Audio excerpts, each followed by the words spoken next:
Hello, everyone, and welcome to Novatime University's presentation today for the Advanced Schedule Manager for the Customer and Sales Review. My name is James Schultz. I will be your presenter today. So our agenda today is to go through our session objectives, go through an overview of the Advanced Schedule Manager, and then we're going to get into the details, but not too many details, right? Basically the usage of how to use the Advanced Schedule Manager. You'll hear me calling it ASM throughout this presentation today. We're going to talk about the advanced notifications. This is the piece of the software that actually can send out notifications to employees by phone, by text, or by email so that they can interact with the system in regards to picking up open schedules as an example. Right? And then I will stop periodically to see if I can answer any questions in a particular area, but we'll also have a Q&A session at the end of today's session. So for our session objectives, the session was really designed simply as a review of the ASM and a refresher for some customers and for some sales support professionals to provide more information on the key features of the ASM, right? So this will give you an idea if you're already using ASM, some additional information that may help you as you're going through your implementation, or if you're interested in Advanced Schedule Manager, again, some information that will help you figure out if this particular piece of the software will be something that your company or organization can use. So I like to always talk about an overview of the ASM from a picture point of view, right? And how this is going to function in the system. Essentially what happens is we have the employer side, right?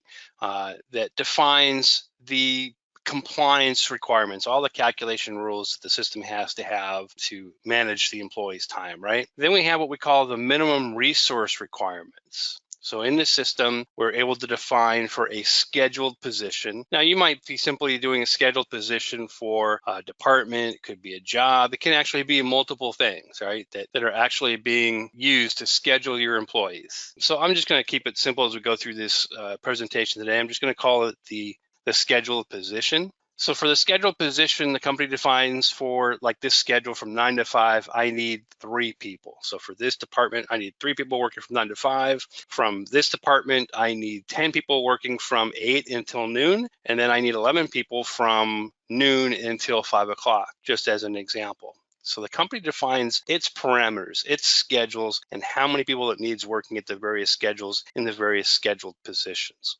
Now on the employee side, we're looking at the employee's preferences and availability. So the employee you can define in the system the employee's standard availability, right? You know, the 7-day work week, which days are they available?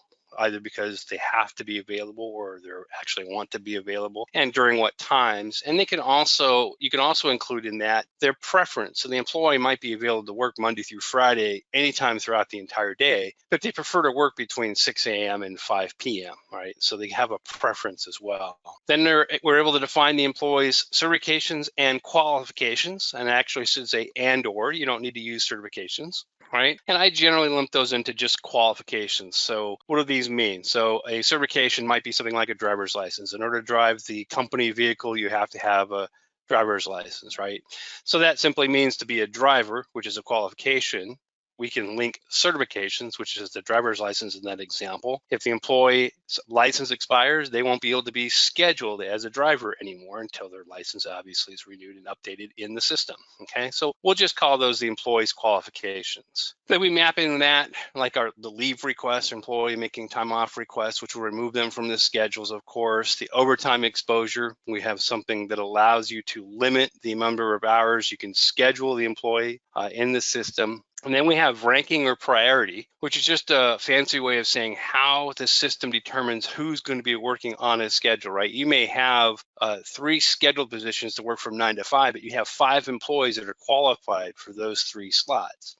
Which employee does it pick first? So we have ranking and priority, and we also have seniority to help the system automate that decision process, right? So now it takes the human element out of it, right? So supervisors, as an example, can't play favoritism towards employees. It's based on certain criteria as to how those positions get filled. Now you can make it so somebody does a finalization and makes the final decision, but this is hopefully taking the main scheduling process out of the manual hands and automating as much as possible. Then we have the ASM engine that, based on all the criteria for the employer and the employee, it basically generates the schedules for you, okay? Once those schedules are generated, they can be immediate, where those are the employees' schedules. The employees will see them right away, or they can require some finesse. You want to have the schedule administrator or supervisor look at the schedules before they're actually published out to the employees. So we have that ability in the system, all right, for making last-minute changes before the employees even see them.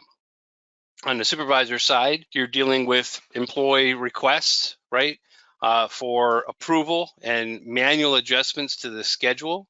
You can actually ask employees to work additional hours or a schedule change. Now, those may sound very similar, but they're actually really different. Having actually asked somebody to work an additional hour or half hour, whatever the case may be, versus changing their 9 to 5 schedule to be from 10 o'clock to 6 o'clock. There's a completely different way of tracking those two elements. And the employee schedule call off, the manual process. So employee calls into the schedule administrator or the supervisor, says I can't make it today. The employee gets removed off of the schedule, and then either the supervisor or the system starts to find a replacement employee. On the employee side, employees can give away their schedules. By the way, this is all based on configuration. You're able to choose what you want to do, not only in the system as a whole, but even down to the individual groups of employees, right? If some employees are not allowed to give away their schedules and others are, it can be configured that way, okay? A scheduled giveaway is simply an employee saying, I'm supposed to work on Friday. I'd prefer not to. I'm not going to take a vacation day. I don't have vacation coming. I want to see if somebody will work for me that is qualified. Now, when an employee gives away their schedule, they're still scheduled. They still own that schedule, okay? And then other employees can be notified or see that there's a schedule that is being given away that can be picked up. Once somebody picks up that schedule, then the person that picked it up, that becomes their schedule. The original scheduled employee who did the giveaway is now no longer scheduled. Now, of course, this process can require supervisor approval, of course. Employees can also exchange their schedules. Right? So the giveaway is just putting it out there for anybody that's qualified and available to pick up. An exchange is directly between two employees. So I can actually initiate an exchange with Juliana, and I don't want to work this Friday, and she's not working Friday, so I can initiate this exchange. Again, this can require supervisor approval if required. She'll get a message about the exchange, and she can accept or decline. And once she does, she can then pick the schedule that she wants me to work for her. Now, all these things with the exchanges and the giveaway and the pickups obviously require that the employees have to be qualified for all these schedules, right? You can't exchange a schedule with somebody that's not qualified to work your position and vice versa, okay? And then employees can call off to say they can't make it using our automation, right? They can use our phone-in system to actually call in to say they're going to be sick today. The system will remove them from the schedule, all right? And then schedule request approval and pickup. So schedule administrator, the supervisor, can request a change of schedule or additional hours, and the employee can approve that or decline that. And of course, as I mentioned before, they can actually go through and pick up open schedules or schedules that have been given away based on their availability and their qualifications. All right. Through this entire process, we have automated employee and supervisor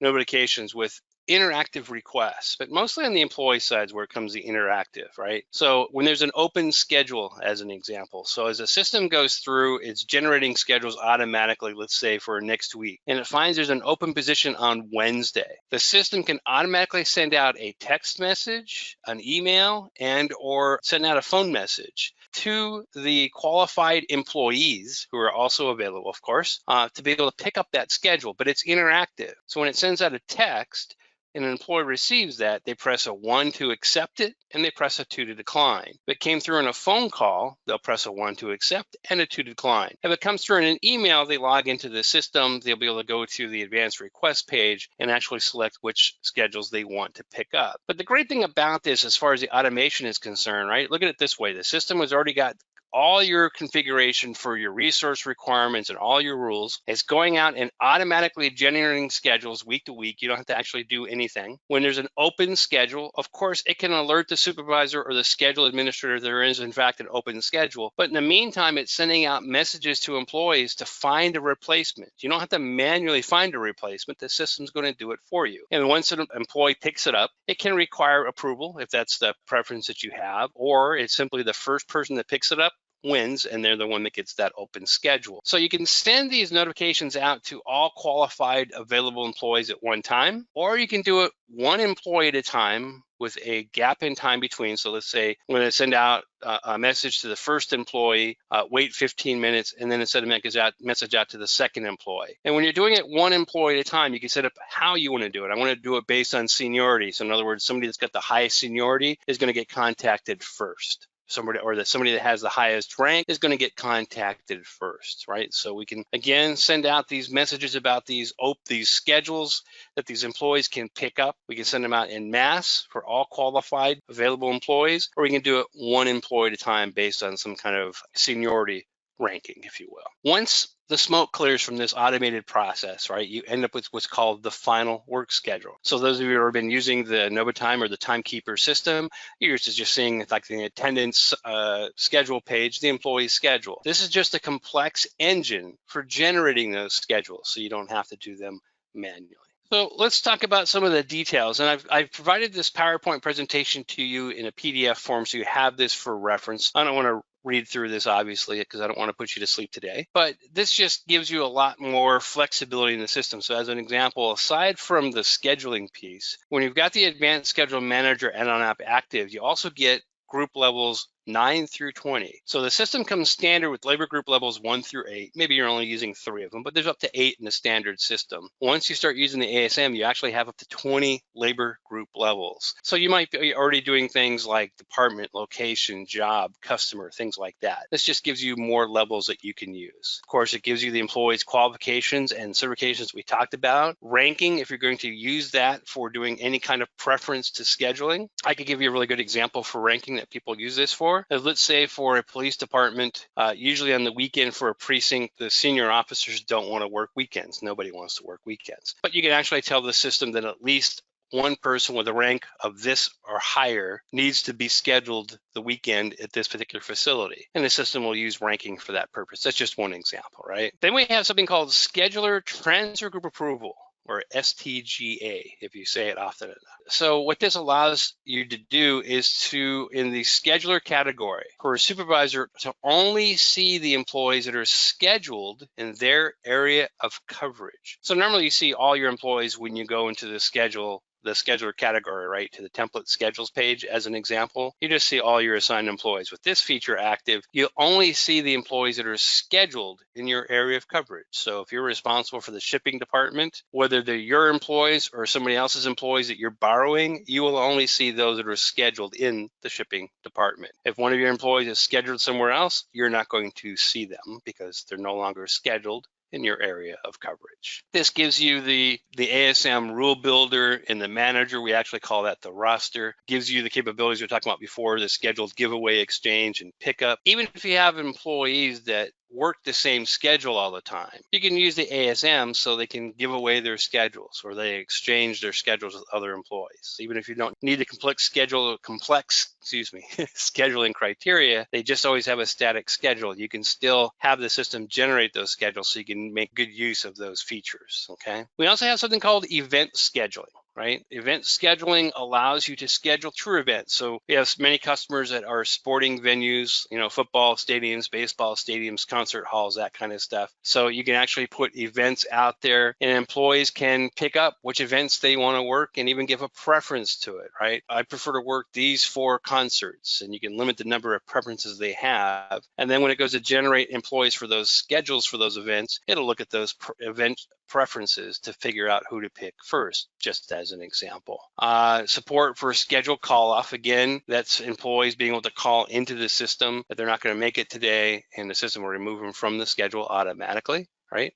Next, it supports the use of the, of course, Advanced Notification Manager, where we use the phone, text, and email to communicate to the employees about situations regarding schedules that they can pick up and other things like their certifications expired. So let's say their driver's license is going to expire next week. I can send a notification out today automatically because it detected that the date's going to expire in a week. Great way of automatically communicating that to employees and to supervisors, depending on the need. So this next section talks about the Advanced Schedule Manager, the rule builder, which allows you to go through and do many advanced things, right? So talks about employee availability, got all the ranking, all these good things, right? And you're gonna be able to read through this. What I want to do now, if you don't mind, is gonna go ahead and take a walk into the live system a little bit here. I like to show this part live. Let me go into the system. Just going to go into the rule builder for just a moment so you can understand the flexibility that we have. These are for this particular rule for I created one for hospitality. We've got housekeeping. We've got all these other schedules that are in here. So the first thing we're able to do is tell the system how to fill that schedule, who to put in first, right? The lowest schedule count, meaning whoever is not scheduled for that day. The lowest regular hours, because I want to be able to schedule somebody that's got the lowest regular hours before somebody that's already getting close to overtime. So there's all kinds of ways that you can tell the system how to start filling those scheduled positions that you have created, okay? We talk about what employee availability to use, because you can not only use what we call the standard availability that I mentioned to you earlier. The employee can work Monday through Friday anytime during the day and what their preference is. But we also have user-defined availability. So you can literally have this set up, and an employee can go in and say, okay, for this week, I'm able to be on call on Saturday and Sunday. And when you are looking for replacement employees on Saturday and Sunday, they will show up on your list because they've indicated that they're available to work on Saturday and Sunday. So we got a lot of flexibility there, but this is really the heart and matter of this. This is where you go through and we put in the scheduled start and end time, what days the schedule, in this case from 11 a.m. to 7:30 p.m. works, and then all the scheduled positions that I need, right? In this example, I am the first floor, I need 2 housekeepers.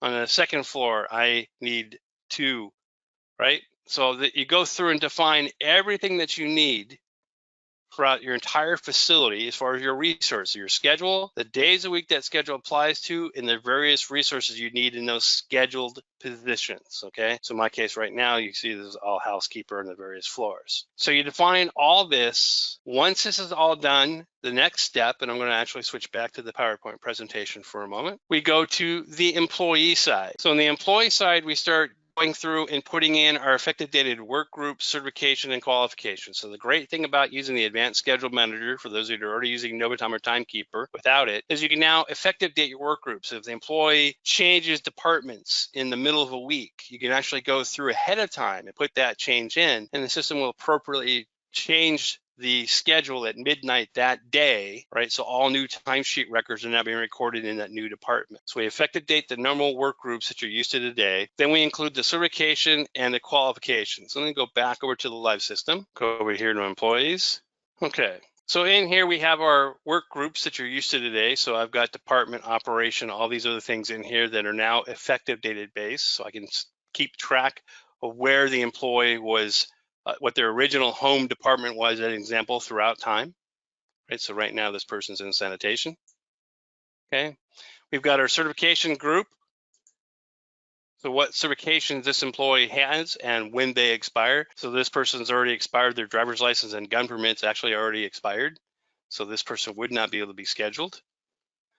Then we have all the qualifications that you're using, and qualifications can vary from department to department, location to location, just depends on how you're going to use the system, right? So what locations the employee is qualified to work, right? What resources they're allowed to use, what area of coverage, what their scheduled position is, all is controlled here as their qualification. So translate this into your own company's or organization's thought process, right? So as an example, we have one customer that's just a manufacturing facility, but they have an employee cafeteria, right? Well, in order for somebody to, as simple as this may sound, to be a cashier, they have to be trained on the cash register. So for that company, one of the certifications is training as cash register. They also have trainings for various heavy equipment they have, milling machines, things like that. If the employee has not been trained, they're not qualified to work on those pieces of equipment. So they use a certification in that method, driver's license, true certifications like if you've got EMTs and things like that, or just the fact that they're certified on equipment and that they're allowed to drive them. Even something as simple as a forklift, right? In a lot of states, you need a permit to drive a forklift, and that permit expires after 3 years, as an example here in California, right? All can be tracked in your certifications and linked to a qualification. And if your certifications expires,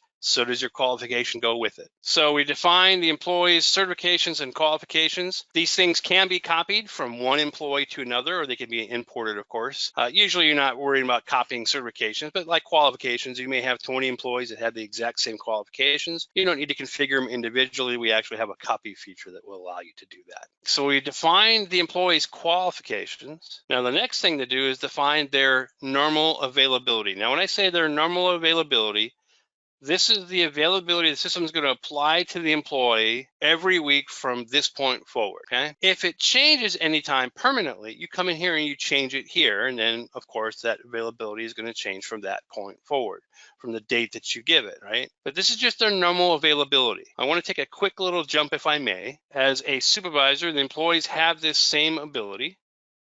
A supervisor who doesn't necessarily have access to the employee's standard availability, most people actually don't give it, can come in here for any given week for one of their employees, right? So I can go out here into the future. So I'm just going to go to a week in May. Again, this is just copied the availability from the employee setup, but I can come in here for this week and the employee said that they're not going to be available on Sunday. So I can remove that. They're not going to be available this Saturday. I can remove it. It didn't change their normal availability employee setup. It's only changing this 1 week. Employees, if you want them to, also have the same ability. They can go into the future and they can change their availability. Now, if they're already scheduled, it does not remove them from their schedule or the requirements to work, right? This is to change their availability, so when the system is generating schedules, it will not include them because they are not available, okay? And obviously these are options. Like we've got some people using the advanced schedule manager that don't use availability. Employees just get scheduled, period, end of story. But of course, knowing the employee's availability helps when you're trying to automate the process. If they truly are never available to work on Sundays, maybe one employee can't work on Sundays, but the rest are required to work, whatever you want 7 days a week, you can use availability just for that one person, right? So I want to pause at this point for a couple of things. One, I want to see if I've got any questions. What should we view as an introduction for those who are in the implementation process? Really, it's just a matter of what we're going into now. I've been explaining the history of the ASM. Just started showing the usage of it, right? Setting up the employees, which we just went through, and now we're actually show the day in, day out activity. All right, so the next part we're going to start talking about now is the employee side, right? We've got all the rules in place. The schedules are being, the employees have been configured with the qualifications. The schedules have been generated. They're out there. Now the employees can start doing things on their side. So as an example, we have schedule giveaway, where employees can give away a schedule, but they own that schedule until somebody picks it up, right? So just because you give it away doesn't mean you're not obligated to work anymore. You still have that schedule. So let me go over to the system, go ahead and log in as an employee. And again, these are all optional features, right? You have some employees that you want to be able to do giveaways and other employees you don't, not a problem. System is highly configurable in that area. So here's an example. This employee is scheduled for this week, right?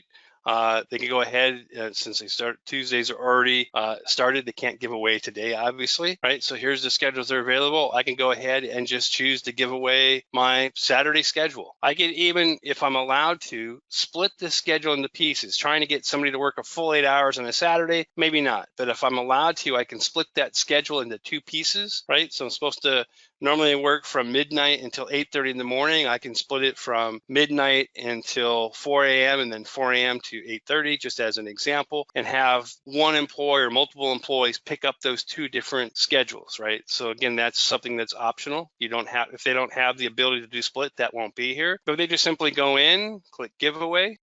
System's going to bring up a screen, click OK.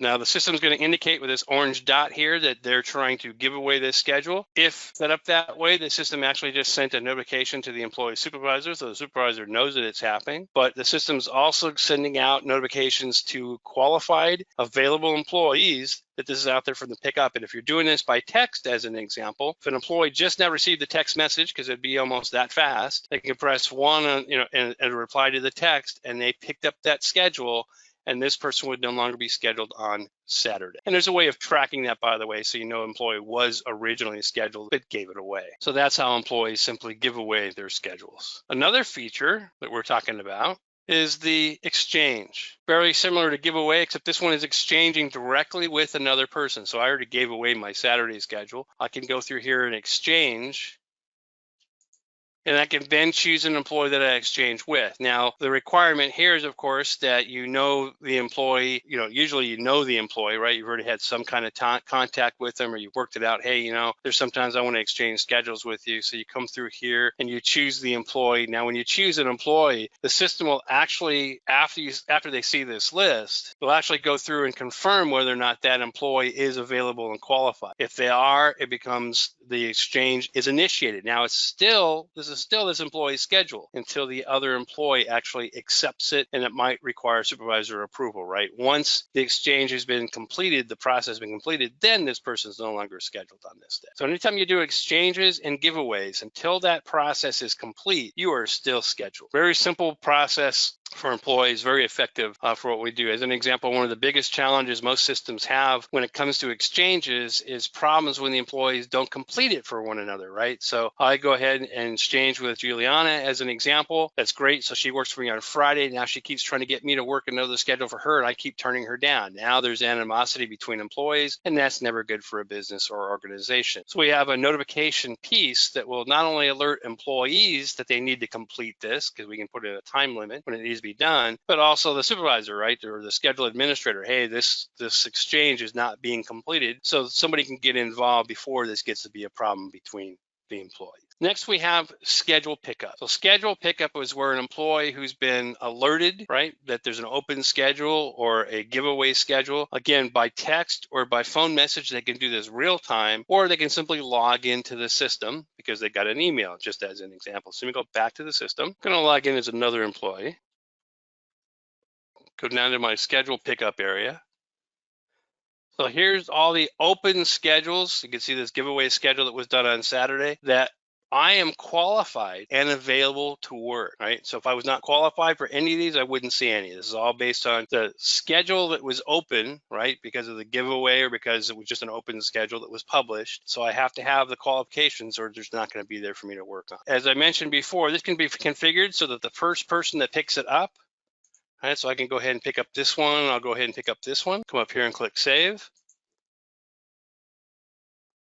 So it can be that the first person picks it up gets it, or it requires supervisor approval. So right now this is still sitting here. The system is processing it through. If it's requiring approval, it is going to require the supervisor to do something first. So it's just going to sit here until a supervisor actually goes through and goes through the approval process. Doesn't have to go through that. Matter of fact, some companies actually set this up to initially do approval by the supervisor, and then once they're sure everything's flowing the way that it should, they turn that feature off. So when employees pick it up, the first one that picks it up gets it. No approvals required. Because it's already doing things based on your qualifications and your availability anyway. And then if you want to do it based on seniority, then it's contacting the employees one at a time and giving them time to pick it up. Even if they're not getting this through a text message or a phone call, they're just getting an email. They log into the system, right? And so that first employee has 15 minutes to come in here and pick it up, okay? Just trying to give you an example. So once an employee successfully picks up a schedule, it is theirs. We already talked briefly about the supervisor changing the weekly availability for the employee. The employee can do the same thing. So the employee can manage their own availability. Just keep in mind that if a schedule is already generated, changing the availability does not change the schedule. I also briefly talked about scheduling for an event. So events that occur at your business.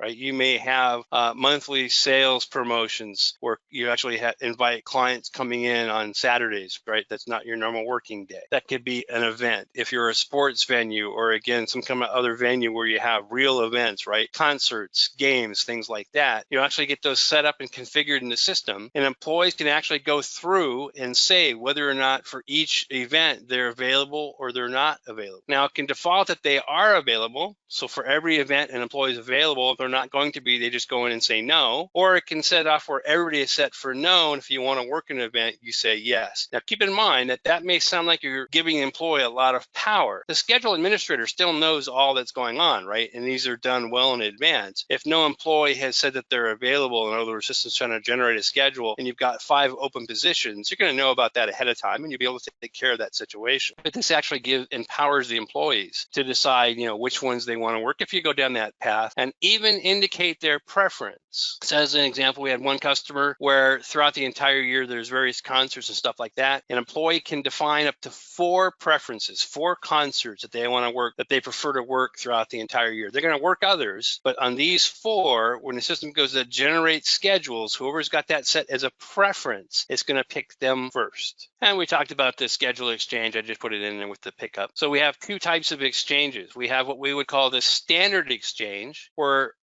when I exchange my schedule with Juliana as an example, when she works for me, she's paid. When I work for her, I'm paid. Right? That's what I call the true exchange. They have something called the swap, and this is most often done in the public sector. Swap means that the working employee is not paid. So when I work for Juliana, she's paid. When she works for me, I'm paid. So we do both types of exchanges. And then from the supervisor, from our advanced time off request, again, depending on what kind of approval you want to go through for all these various things that happen in the system, right? Supervisors can go through the approval process if required. Let me go back over to the system. Let me log out and go back in as a supervisor. Come down here. So my advanced requests, I can manage my employees' time off requests here as well. But here's the schedule request section, right? That everything that's happening for the pickup requests, the exchange requests, they're all here. So I can, if they're green, that means they've already been approved. So the schedule exchanges in my case here don't require approval, but these do require approval, right? So I can go ahead and click on it, bring it up, right? I may have multiple people trying to pick up that schedule, and through here I can make a manual decision on who I want. If it already is approved, going to be automatically approved, the first person that tries to pick it up is going to get it. If it requires approval, I get an opportunity to decide who I want to get that actual schedule, right? So I can actually go through and approve it myself. So I can just go ahead and approve all the pickup requests, all the exchanges, whatever requires approval in the system, or I can simply just see them here. Now, meanwhile, the supervisor or the schedule administrators, they're also receiving email notifications about these as well. So you don't actually have to go in and look to see if this is happening. The system's going to send out notifications letting you know that it's occurred. And the only time you need to go into the system is if it requires your attention, right? So something requires your approval, then you need to go into the system. If it didn't require your approval, you're going to get an email notification as an example that an employee gave away their schedule. You're just being notified so you know about it. And that leads us in the Advanced Schedule Manager page, or the roster page as some people like to call it, right? This is where you get to go through and review the employee schedules. Now the ASM was actually designed to be automated as much as possible, right? This is based on your company's or organization's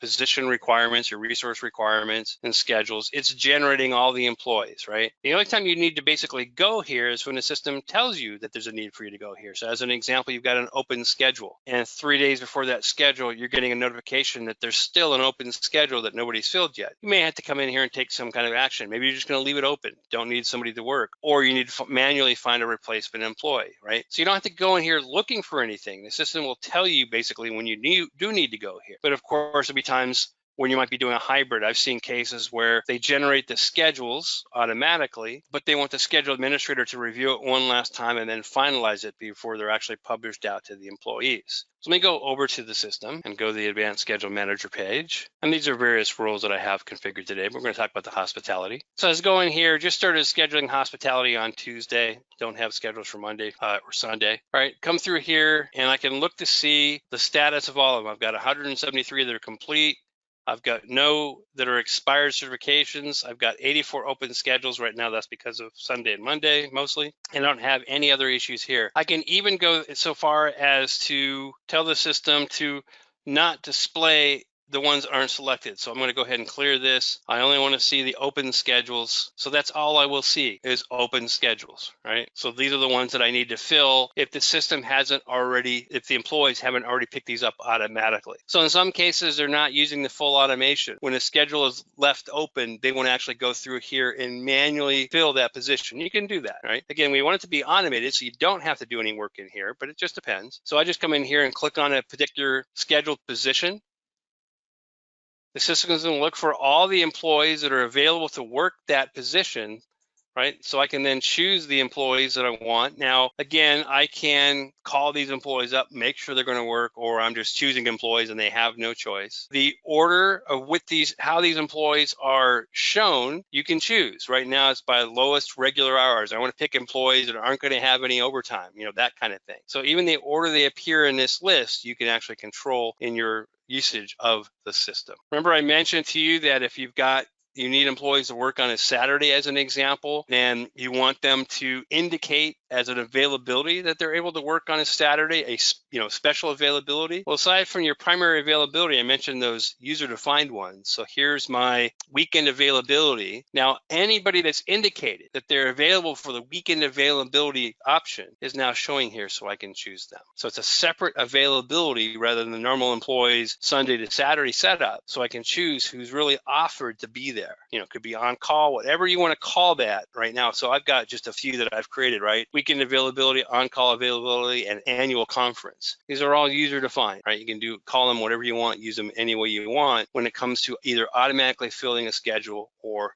manually. Once I've filled the position, let's say for these additional positions here, I just want the system, so I'm going to go ahead and click save. I just want the system to go ahead and broadcast out all these remaining open ones that are from today forward, just as an example. So I simply just come up here and click publish open schedules, and I can choose how I want those schedules to be published, all employees at once, or one employee at a time based on like seniority or ranking or whatever you want to use, with like a 15-minute gap. So again, this is going to contact the first employee. 15 minutes later, if the schedule has not been picked up, it's going to contact the next employee. Once the schedule is picked up, it's going to stop when it comes to the one employee at a time. It's not going to just keep going out to employee if somebody very early on picked up the schedule. And then how you want to notify. You want to just publish it only? They have to log in the system to see it. Do you want to publish and notify at a scheduled time, right? 8 o'clock in the morning. And then do you want to publish and notify immediately by email and by text or by phone? So you're able to publish these things out, and only published schedules can be seen by the employees to pick them up. So because you may make a decision that, this one schedule, it's open, I'm not going to try and fill it. You just leave it open. Do not have to fill an open scheduled position. And there are different various views so you can see the exceptions, right? But for the most part, the exceptions are easy. You should have very few exceptions. The system is generating the schedules based on your company's configuration. The employees are being notified to fill any open positions automatically. You're just having to go here and deal with things on an exceptional basis, and usually it's because you're being alerted to it. So they just have different views of the Advanced Schedule Manager page depending on what you need to do, including for the exceptions. Other view that I did want to go into the system live for is show you is the daily view. Okay, so these are just an exceptional view, just as an example, right? Again, I can see it more, it's more of a condensed view. So let me go back. But if I click on a single day, so I'm going to come over here, I'm going to turn it back on so I can see everything. If I click on just a single day, so I'm going to go here to Wednesday, it's going to take me to the daily view. So the daily view looks like this. It still has the employees. I can see to make sure that I've got my complete area of coverage. All my schedules should have an overlap. Nothing should be open in here, right? So everything is filled on this. But it turns out that I need these employees to work just a little bit longer. So I can change their schedules one at a time, employee by employee on the regular screen. But in here, I can quickly just drag their schedules around to modify them. I want this one person to come a little bit early. You get the idea, right? Very quick way of doing things. And I can also just move the schedules around versus just shortening them or lengthening them, that kind of thing. So a very handy view if you have to make a lot of changes to a lot of employees pretty quickly for a single day. So I wanted to show you a little bit more detail about how to pick an employee. So we can go back into the system, back to my regular view. So I'm going to go down to this open schedule. System is looking for the employees that are qualified and available, which in this case, let me go back over here. Hold on, sorry. Okay, so here's all the employees that are available and that are qualified. So who do you choose? It's already showing me the lowest regular hours first, right? So that's great, but you may want to know more, like maybe where the person lives, right? Because you're trying to call them in for today as an example, and you don't want them spending 3 hours on the road to get there. You need to get there now. So if I go to this details section, this allows me to display more information, more detailed information on find the employees, right? So I can know what city they live in. I can have their phone number here, just as an example. These are user defined as to what fields will automatically be displayed here. I can also look at what they've done for their scheduled and their worked hours for like the current pay period or the current week to see what's happening. So again, I'm making a more informed decision on who I'm going to ask to work this particular schedule. I can also go by through and look at the number of times they've accepted declined requests, right? Because if I'm asking an employee 30 times and they're declining it 29 times, why would I ask the employee again? So you can see all that information here. So we've got the regular list view, which is just simply employee. It's just going to show you all the employees who are qualified and available. But you can also see the details that have more information on each employee to help you make a more informed decision on who you're going to ask. And when it comes to asking, you can call. But you can also simply just go through for a position that's open, right? Is you can come down here and you can choose just to publish that open schedule. And so again, the system will then notify employees to pick it up since you've done that notification, okay? So that's called send open schedule notification.